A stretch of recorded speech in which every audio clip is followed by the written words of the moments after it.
حضرت ابو سفیان رضی اللہ تعالیٰ عنہ ہرقل کے دربار میں تھے۔ ہرقل روم کا بادشاہ تھا۔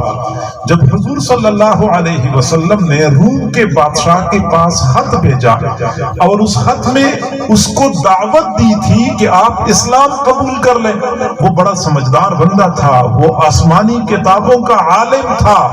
اس نے سوچا کہ میں اسی طرح خط پڑھوں اور اس کے بارے میں کوئی رائے قائم کروں، اس سے بہتر یہ ہے کہ میں پہلے اس خط کو بھیجنے والے جس نے نبوت کا دعویٰ کیا ہے، اس کے اخلاق، اس کے کردار، اس کے خاندانی پس منظر، اس کی تعلیمات کے بارے میں معلوم کروں تو مجھے نتیجے تک پہنچنا آسان ہو جائے گا کہ یہ سچا نبی ہے یا نہیں ہے۔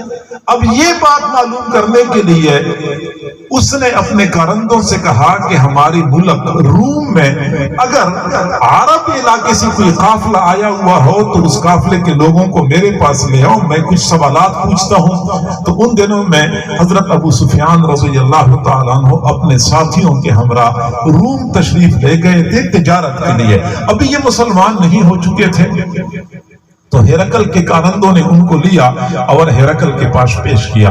ہرقل نے مختلف سوالات پوچھے اور وہ ایک ایک سوال دلالت کرتا ہے کہ وہ ہرقل حضرات انبیاء کرام کے حالات پر بڑی گہری نظر رکھتا تھا۔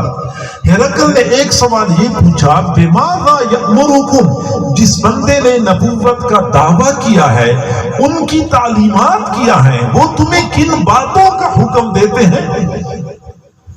تو حضرت ابو سفیان رضی اللہ تعالیٰ عنہ نے جواب دیا، یأمرنا بالصلاة والصلاة والصدق والعفاف، وہ ہمیں نماز کا حکم دیتے ہیں، وہ ہمیں صلہ رحمی کا حکم دیتے ہیں۔